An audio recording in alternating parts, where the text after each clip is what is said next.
So what's going on, guys? So today I'm going to show you this. This is my Savage XL 5.9 GT6. It's I absolutely love this truck. I love the look of it. I love the idea of it. It just, you know, this has got such a lot of potential, this truck. However, it's had many problems, from the factory, which I'll go into. So this differs from some of the other XLs. It's got 17mm hexes, and they're extended as well. So before, the hexes were a lot smaller and they weren't very good. It no longer has double shocks. It has the single big bores. It's got the captured pins at the front. These parts here, right there, they would splay, and it would cause the pin that holds the suspension arms, that would come out and your suspension would fall apart. Now they're captured, so they don't come out anymore. I don't think this is a brand new thing, but the diffs are a lot easier to get to. This roll cage thing here is optional. You can either just have the handle or this. It's got the tune pipe, but unfortunately no HPI there. So this came out at the beginning of this year, and I got this one in about March. When they first came out, there was not a lot of information about them because I got mine right at the beginning of the production line. But very shortly after they came out, people started talking about transes that were blowing up, slightly poor electronics. They're not hardened diffs, considering this is a 5.9 engine with quite a lot of power. Really, they should be. So they were another problem. So there's been a litany of things go wrong with this. First of all, the throttle servo, that broke. Got back to the supplier. They did send me another one. Sorry, the steering servo broke. They sent me another one. It's very weak. I think they're only 6 kilo or 8 kilo, the servos on these. And considering how big this truck is, that is just ridiculous. I mean, look at the size of the wheels on it. So anyway, it's now got a 45 kilo steering servo. The fuel tank, the original fuel tank, this is a replacement that came with, was defective and leaking. The transmission has literally exploded twice. And when I say exploded, several of the gears inside completely shattered twice. What else? I'm not sure. I'll probably think of something else in a minute. So anyway, this has been first time I sent just the trans back to the supplier. They fixed it, sent it back. It broke again. And this time I was so annoyed that I said, look, I don't want you fixing it with other rubbish parts. I just want a completely brand new trans, the whole thing, because HPI have already admitted that the transmissions in these first models were no good. They said that they've addressed it, so you should have recalled. So really, they should have recalled these trucks and fixed everyone's, or they should have sent out brand new 3-speed trans that are not defective, and they should have given those to everyone. Because it's no good to say, oh, well, we fixed it now. What about everyone else that spent lots of money on this, a ready to run truck, not a ready to restore, ready to run? And you know, if you're one of the first people to get this at the most expensive rate as well, because they've gone down now, and you know, there's no recall for you. It's not on. So anyway, this time they said, well, look, you'll have to send the whole truck back in.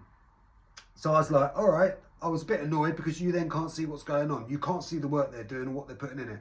So I said, okay, but if you're going to do that, you're also going to have to fix this engine here. This is the original engine. This is the F5.9. It's a Force 5.9 engine. It's a Force R36. This is actually a Force R36 engine in here.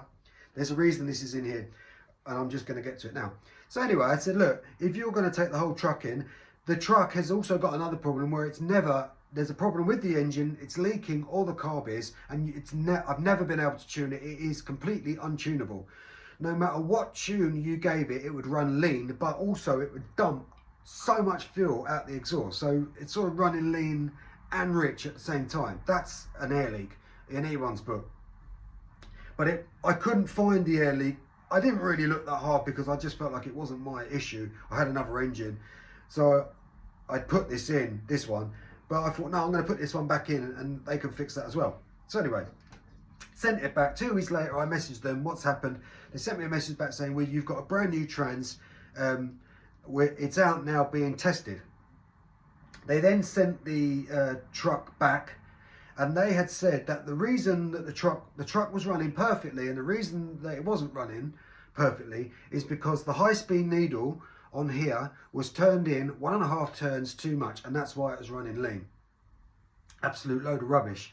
Just because I had to try and tune this, because it was dumping so much fuel here, I had to try and make it leaner to see if it would stop. I mean, anyway. So got it back.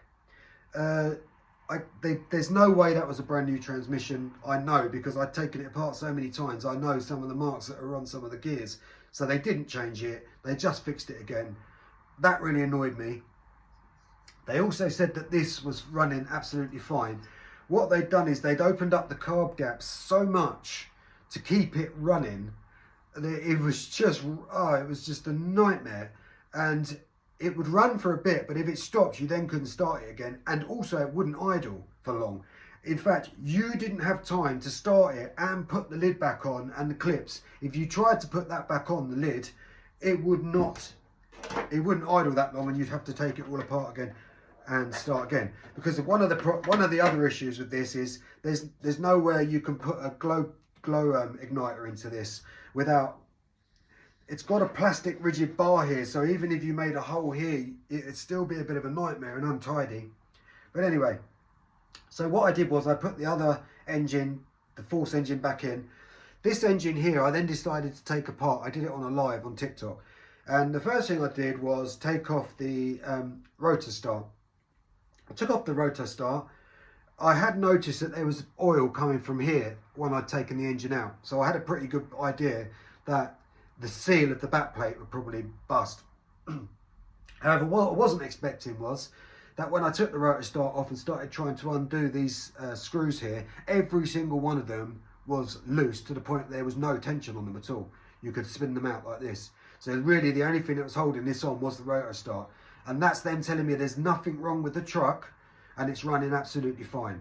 So as I said before in other videos, you got to beware about, if you're the customer, you're the buyer, beware about what people say.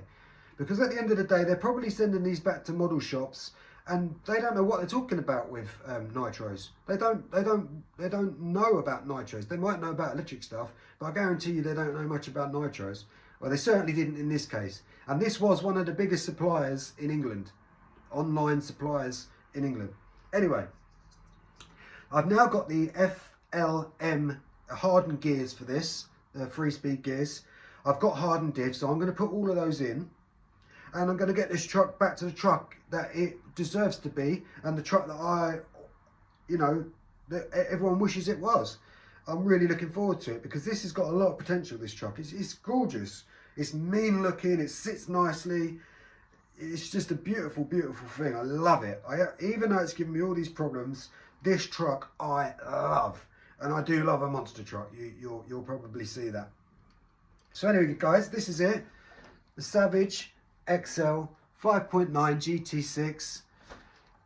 What more can I say? It's gorgeous. One of my favourites. Well, they're all my favourites. Anyway, thanks for watching, guys. As always, shout out to Crazy Dad Nitro, A2RC, the Bug 404, JP's RC, ND Reynolds, the Wheelchair Gang, Texas Hill, and everyone. Just shouts out to everyone. Thanks all for leaving comments on my video. Really, I'm so lucky to have all the wealth of your knowledge and experience, even on my Facebook group. I've got so much, I'm so lucky to have this like wealth of information, and I really appreciate it, guys, so thanks very much. So the next video I do will maybe be my Bullet, or it might be the Jato, or the Kyosho Buggy, or another Savage. But anyway, I'll do another one soon of another one of my models. This weekend, as I said, it's going to be about all this beast here. Going to get the trans sorted out, going to get the diff sorted out, and hopefully I'm going to proper send it, and I'll get it all on film. So anyway, guys, thanks for watching, and I'll see you on the next one.